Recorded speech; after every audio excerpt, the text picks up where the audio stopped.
right, so section 1.8 is combinations of functions. We are going to add, subtract, multiply, divide functions, and then we're going to do compositions of functions where you put one function into the other. So to start with, we're just going to add, and this little thing to glue in is just so that you recognize that the notation can be written either way. So they do f plus g of x, that means f of x plus g of x. Just add the two functions together. F minus g of x is f of x minus g of x, so you're going to subtract the two functions. Similar with multiply and divide. Divide has this little extra statement because when you put two functions as division, you create a denominator, and you've got to talk about what domain restriction you've created. So the first few examples from your problems from your homework are going to look like these examples where you're asked to add, subtract, multiply, and divide, and then make sure when you divide that you give that domain restriction that's happened. So they're going to give you two functions. They want you to find f plus g. So remember that means do the f of x function plus the g of x function. If they're polynomials, it's real simple. You just collect like terms.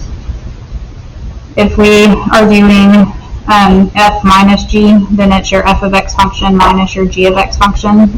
So remember when you're subtracting polynomials, this negative is going to distribute. So it's a 3x minus 2x and negative 5 minus 1, which is where I got my x minus 6. For multiply, you're going to multiply the two functions. Use your distributive property, so you get 6x squared, 3x, negative 10x, negative 5, combine your like terms. Division is usually honestly the easiest because you just put one on top of the other and make it a fraction, but you have to go ahead and look at that denominator and see when it's 0 because you can't divide by 0. So if you set your denominator equal to 0, you get a domain restriction of negative 1/2. And for these, that's all you really have to write. Just tell me that x can't be negative 1/2. Alright, so there are some that look scary, but they're really not that bad. So let's say I give you two crazy looking functions.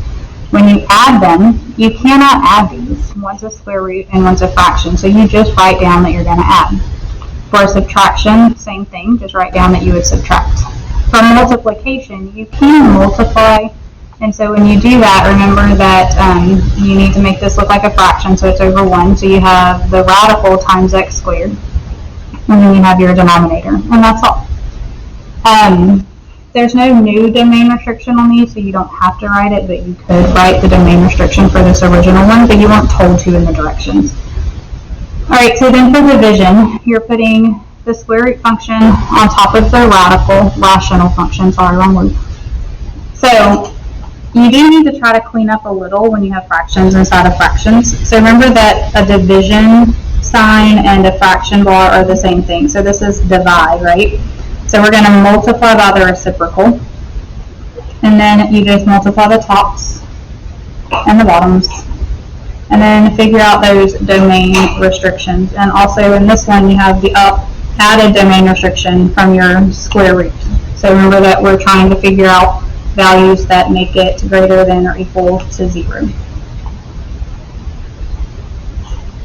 So number 4, we have f divided by g of negative 1 minus g of 3. So again, take the pieces. This is saying f of negative 1 divided by g of negative 1, and then subtract g of 3. Well, f of negative 1, we're going to put in negative 1 for the x, and then for g of negative 1, we put a negative 1 for that x, and then over here we're going to plug in a 3 into the g function. Now the reason I put parentheses there is because there's a minus sign, and I need to remember to distribute that negative, or to make sure that I do this before I subtract. So that's why I put the parentheses there. Alright, so working it out, if I do negative 1 squared, that's 1, times 2 is 2, plus 1 is 3. This becomes 5 plus 1, so 6. 5 minus 3 is 2, so this is 1/2 minus 2. So what is that, negative 1.5 as our ultimate answer. Alright, so those are not too bad. If you remember to break down the pieces. Alright, so the bottom half of the page, that has these two little guys. Y'all can only see one. These two little guys. You're going to glue those in now, and that's just explaining what a composition of functions is. And there's a nifty little picture to help. Y'all can move that all in one piece. I don't know why I cut them out separate. You just need to glue those down, and we'll talk about what it's saying and what a composition of functions is. Just give me a second to glue. All right, so a composition of functions is when you plug one function into another.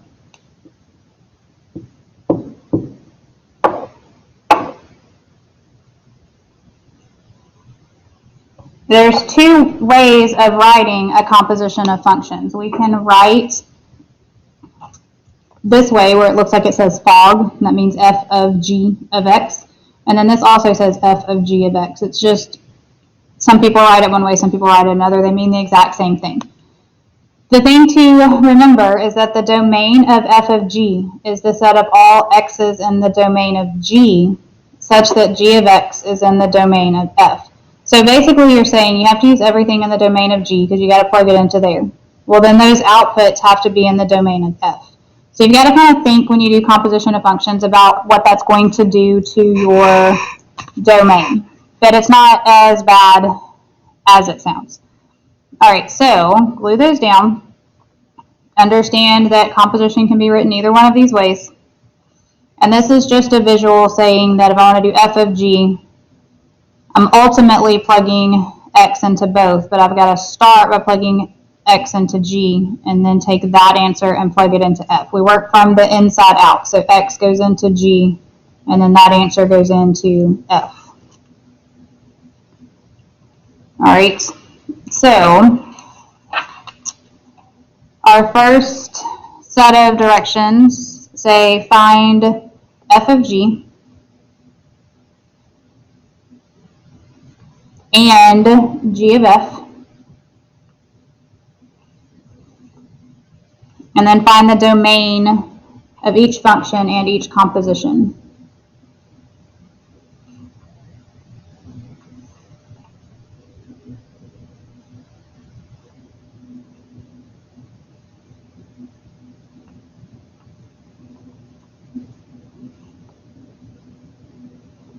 And the composition is just the f of g or the g of f. All right, so number 5 gives us the f function as the cube root of x minus 5. And it gives the g function as x cubed plus 1. All right, so what's nice about these is that neither one of these has our domain issues that we have to look for. Remember, we're looking for a variable in the denominator or under a even root, like a square root or a fourth root. So this cube root, we can have any input and any output. So for a domain, we're going to say all real numbers are good. I can plug anything I want into that and I can get an answer. The same thing for this cubic function. All right, so we've handled the domain of each function. Now we're going to find the compositions and find the domain of those. All right, so f of g, which you could also write as f of g, whichever way makes more sense to you.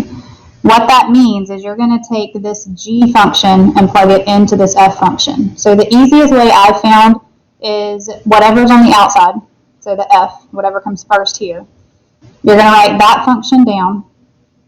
But instead of an x, put some parentheses because you're going to stick something in the place of that x. And the thing that goes in the place of that x is the g function, the inside function, the second function. So this x cubed plus 1. All right, now it's a matter of what work can I do to clean that up? Well, these parentheses don't really serve a purpose. They were just a placeholder, so I knew where to plug my other function in. So if I combine these like terms, I have x cubed minus 4, and that's all under that cube root, and so I'm done. So you still have a cube root. Neither one of these are restricted. You haven't created any kind of restriction. So your domain is all real numbers. All right, so then they want us to do g of f. So remember that's like g of f if you prefer this notation. And to do that, we're going to take the first function the outside function, however you want to think about it, and write it down, but put parentheses where the x is. Then we're going to go back and take that inside or second function, so this f function, and plug it in to that hole. All right, then we do some cleanup. So cube root cubed, those are inverse operations, they cancel. So x minus 5 just comes out, and plus 1. Then we have like terms we can combine, so we just get x minus 4. All right, so again, both of the original functions had all real numbers as their domain. The new thing we created is a linear function, so it's also going to have a domain of all real numbers. All right, so number 6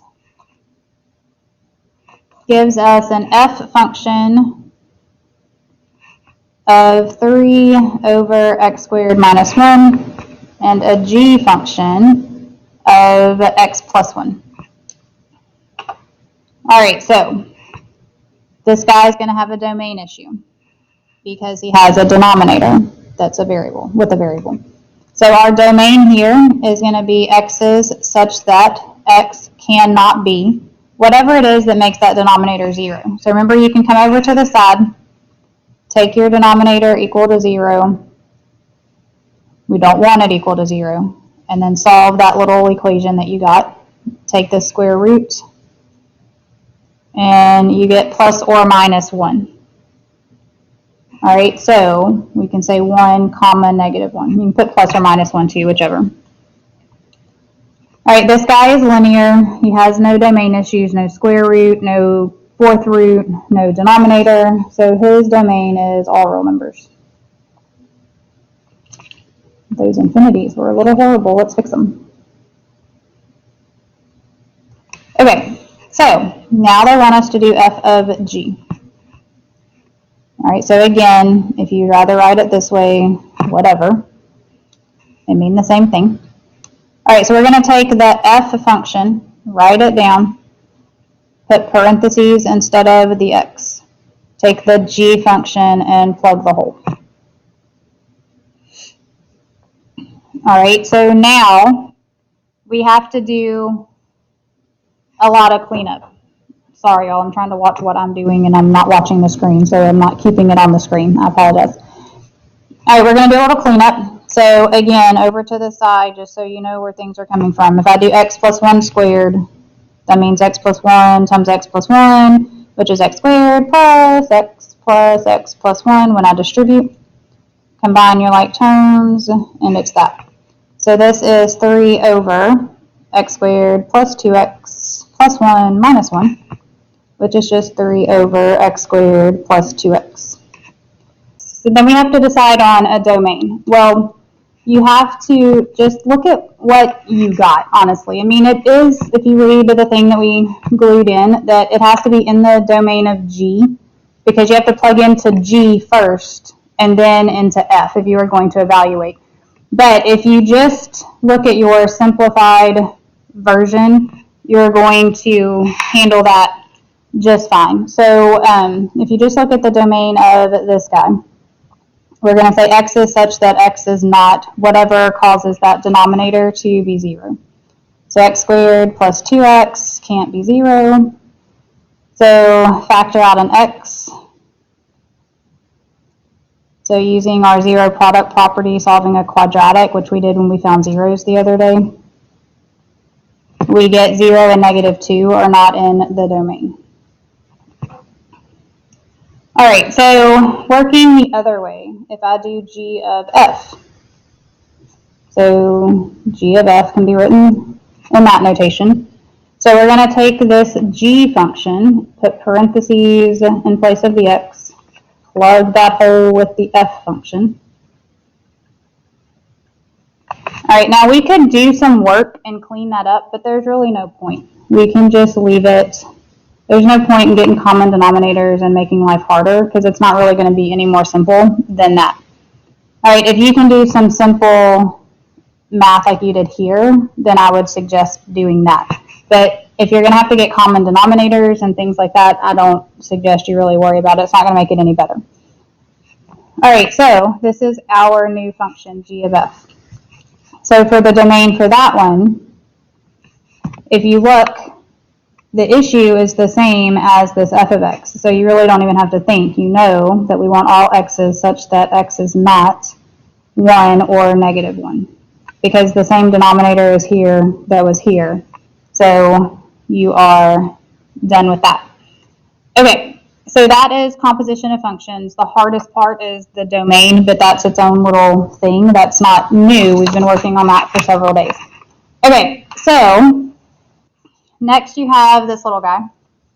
Can I do a composition of functions looking at a graph? And can I evaluate a composition of functions looking at a graph? So the first thing that we need to realize is that we have 3 different graphs. Okay, we have h of x, which is this parabola. We have g of x, which is this guy, which you don't have any idea what he is, and it's not important. You have g of x is here, and f of x is here. Okay, so if I'm going to do h of f of 3, so the goal is plug 3 into f, get that answer, plug it into h. Well, I can use the graph to do that. So if I find f of 3, that means plug in 3, what do you get out? So x is 3, what is y? So on my f function, x is 3, what is y? Well, you have this point right here. So negative 4. So now we have to find h of negative 4. You found f of 3. So you went 3 down to the f function. Oh, that's negative 4. So now you're going to find h of negative 4. So here's the h function. Negative 4, go up until we hit the h function, and that's a 5. So ultimately this is just 5. So now we're going to do f of g of 4. So we've got to find g of 4. Over to 4, and you see that that is at 2. The y value there is 2. At 4, the y value is 2. So g of 4 is 2, so we're going to find f of 2. So f function, 2 on the x, down and hit the function, negative 3. All right, so f of negative 4. So negative 4 goes into f. So negative 4, find your f function. That's a negative 5 for a y value, so you're finding f of negative 5 now. So negative 5, go down to f, you get negative 6. All right, g of 1. So 1 for your g function is 0. So now we plug that in, so 0 for your g function is 2. All right, g of h of 0. So h of 0 is what we start with. So 0, go up and hit h, you're at 5. So we want to find a g of 5. So 5, and that is where your g function is, so 0. All right, if you have questions, let me know. And I hope that made sense. If not, ask questions, please.